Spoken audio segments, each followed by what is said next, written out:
Hello friends, welcome to my channel knowledge group all 007। तो फिर मैं आप लोगों के सामने आज एक नया वीडियो लेकर आया हूँ। इस वीडियो में मैं दिखाऊंगा कि हम लोगों के पास जीएसटी नंबर होता है, तो ये जीएसटी नंबर कैसे कैंसिल कर सकते हैं। अगर हम लोग का बिजनेस बंद हो गया है या बिजनेस को रन नहीं करना है, तो उस टाइम हम लोग कैसे जीएसटी नंबर को कैंसिल करें। तो इसका दो तरीका होता है, तो दो प्रोसेस ही मैं आप लोगों को इस वीडियो में दिखाऊंगा।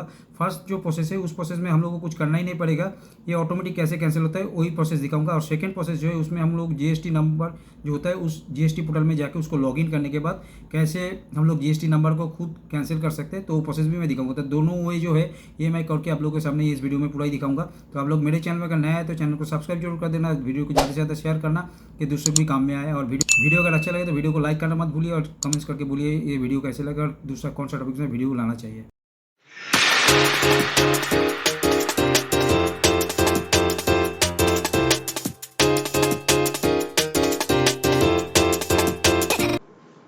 तो देखिए, मैं जो दो प्रोसेस बोला उसमें से जो फर्स्ट प्रोसेस है, इसमें देखिए आपको कुछ करना ही नहीं पड़ेगा। आप अगर 6 महीने का रिटर्न नहीं भरते तो आपका एरिया का जो जीएसटी इंस्पेक्टर है आपके पास ऐसे एक नोटिस भेजेगा। देखिए, फ्रॉम जीएसटी रजिस्ट्रेशन 17/0/22 तो ये आपके पास एक शोकॉज नोटिस भेज देगा 6 महीने का रिटर्न नहीं भरने के बाद। तो इसमें आपको देखिए मिलने के लिए बोला है कि before the undersigned on so and so time, यहाँ पे एक दे देगा तो आपको मिलने के लिए। बट इसके बाद आपको कैंसिल जब करना है तो आप मिलने मत जानिए, आप कुछ नहीं करिए। तो उसके बाद फिर वो लोग नोटिस भेजेगा, क्योंकि इसके लिए आपको 30 डेज़ का टाइम मिलता है। तो 30 डेज़ में आप अगर जवाब नहीं देते तो उसके बाद और एक दो नोटिस आपको भेजते जाएगा। आपका मेल में भी मिलेंगे, आपको जीएसटी पोर्टल में भी मिल जाएगा, वहाँ पे भी खोल के देख सकते हैं, आपका मेल से भी चेक कर सकते हैं। बट आपको कुछ जवाब भी देना नहीं है, कुछ नहीं करना है। अगर आप कुछ जवाब देंगे तो फिर एक रिट्राइव हो जाएगा, तो मगर आपको तो कैंसिल करना है, तो कुछ नहीं करके कैंसिल करना है। आप सिर्फ नोटिस को देखेंगे बट कोई जवाब नहीं देना। तो ये करते करते पहले आपको 30 डेज़ का टाइम मिलेगा, उसके बाद और 90 डेज़ वो लोग देखेगा।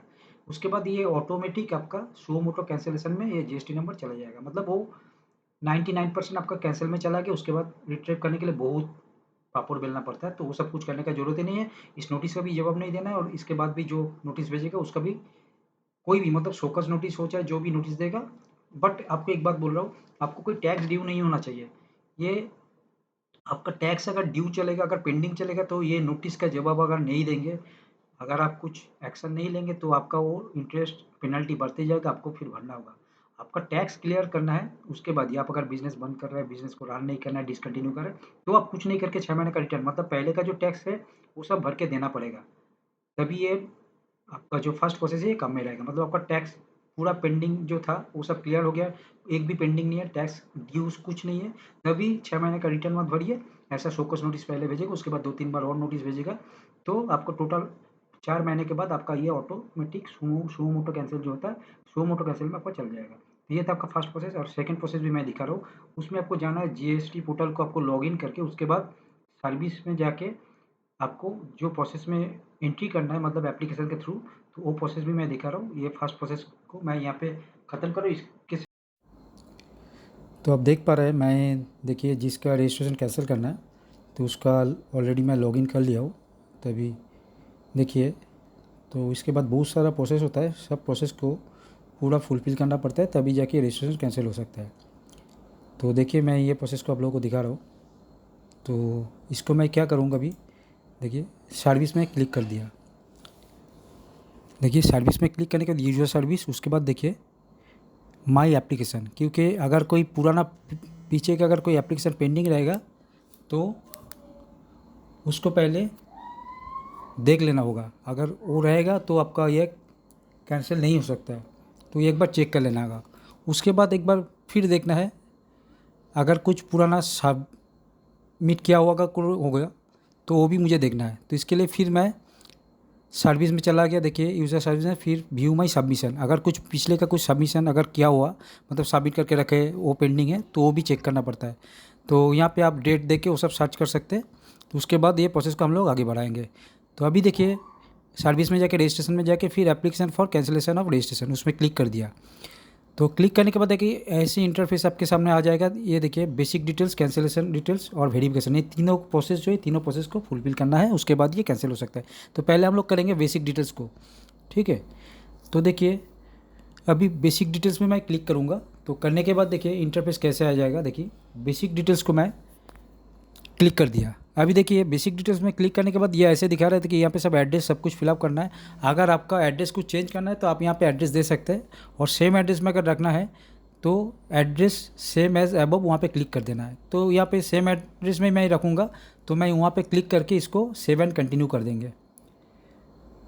तो इसको मैं देखिए इसको सेव एंड कंटिन्यू करने के बाद देखिए अभी प्रोसेस जो है कैंसिलेशन डिटेल्स। तो कैंसिलेशन डिटेल्स में क्या क्या देख रहा है, देखिए reason for cancellation, date from which registration is to be cancelled, तो ये भरना है। तो रीज़न फॉर कैंसिलेशन में देखिए बहुत सारा चीज़ है, जो आपको लगेगा तो वो आप सिलेक्ट कर लेना। यहाँ पे देखिए change in constitution of business leading to change in PAN, अगर आपका सर्विस में कुछ मतलब आपका बिजनेस में कुछ भी चेंजेस हो रहा है तो उसके चलते आप अगर इसको कैंसिल कर रहे हैं तो वो भी हो सकता है। उसके बाद चीज़ टू बी लायबल टू पे टैक्स, मतलब आपका कुछ ऐसा हो गया कि आपका जो गुड्स है अभी उसमें टैक्स नहीं लगेगा, तो उसके लिए भी आप कर सकते हैं। तो एक एक प्रोसेस मैं यहाँ पे दिखा रहा हूँ, देखिए मतलब जो प्रोसेस है वो प्रोसेस में देखिए change in constitution of business, उसमें क्या क्या चीज़ भरना है ये एक बार देख लीजिए पहले। तो उसके बाद दूसरा भी दिखा रहा हूँ, देखिए चीज़ टू बी लायबल टू पे टैक्स, इसमें भी देखिए नीचे आपको सब देना पड़ेगा। अगर आपके पास कुछ स्टॉक रह जाएगा पुराना तो वो सब डिटेल्स आपको यहाँ पे भरना है। तो क्योंकि आप अगर नया गुड्स में आपको टैक्स नहीं लग रहा है तो पुराना डिटेल्स जो भी है वो सब आपको भर के देना है। यहाँ पे inputs contents in semi finish goods, inputs contents in finish goods, capital goods, plant and machinery, तो ये सब आपको पूरा भरना होगा एक के बाद एक। आपके पास जो डिटेल्स है ये इसको भरना है।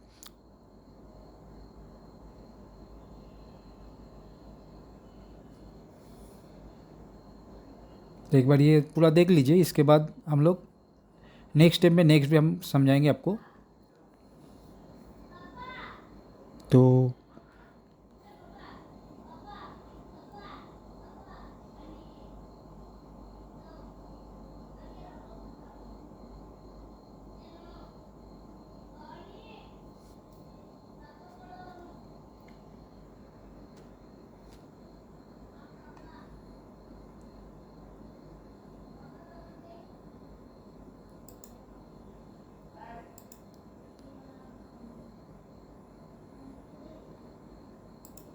देखिए अभी नेक्स्ट जो है इसमें डिसकंटिन्यूस ऑफ बिजनेस, तो आप अगर बिज़नेस को कंटिन्यू नहीं करेंगे तो उसमें भी सेम ही दिखाएगा।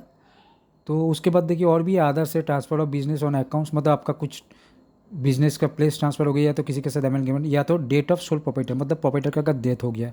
तो अगर डेथ किसी का अगर हो जाता है तो उस टाइम में सब कंसीडर करते हैं, टैक्स डिपार्टमेंट या गवर्नमेंट सब उसमें सिर्फ आपको कब क्या हुआ डॉक्यूमेंट्स देना और डेथ सर्टिफिकेट ये सब आपको अपलोड करना है डॉक्यूमेंट्स। तो ये है अगर प्रोपराइटर या कंपनी का मालिक को डेथ हो जाने के बाद ये होता है। तो यहाँ पे मैं दिखाऊंगा आपको आधार, और ये ऑप्शन में भी बहुत सारा है। तो मैं यहाँ पे जो करूँगा उसमें होगा आपका discontinue of business, closure of business, मतलब बिजनेस और नहीं चलाना है, क्लोज करना है, तो उसका मैं दिखाऊंगा आपको। तो देखिए इसके बाद डेट भी मैं इनपुट कर दूंगा, 31 मार्च से ये बिज़नेस बंद कर रहा है, तो 31 मार्च 2021 में दे दिया। तो यहाँ पे जो आपका डेट है तो डेट आप दे देंगे। तो डेट को देने के मतलब उसके बाद इसमें सेव एंड कंटिन्यू कर देना है। उसके बाद देखिए नेक्स्ट थर्ड ऑप्शन मतलब लास्ट फाइनल ऑप्शन जो है वेरिफिकेशन। तो यहाँ पे आई हेयर बाई यहाँ पे क्लिक कर दी, उसके बाद जो ऑथोराइज सिग्नेटरी जो उसमें क्लिक करना है। क्लिक करने के बाद एंटर प्लेस देके उसके बाद सबमिट विथ डीएससी और सबमिट विथ ईवीसी, तो दोनों। तो मैं यहाँ पे ईवीसी में करूँगा। देखिए तो ओटीपी आ गया, ओटीपी आने के बाद वैलिडेट कर दिया, वैलिडेट ओटीपी। तो इसके बाद देखिए सक्सेसफुल के दिखा thank you for submission, system will verify validate the information submitted after which acknowledgement will be send in next 15 minutes.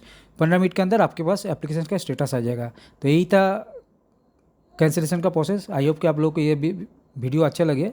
तो इस वीडियो को मैं यहाँ पे बंद कर रहा हूँ।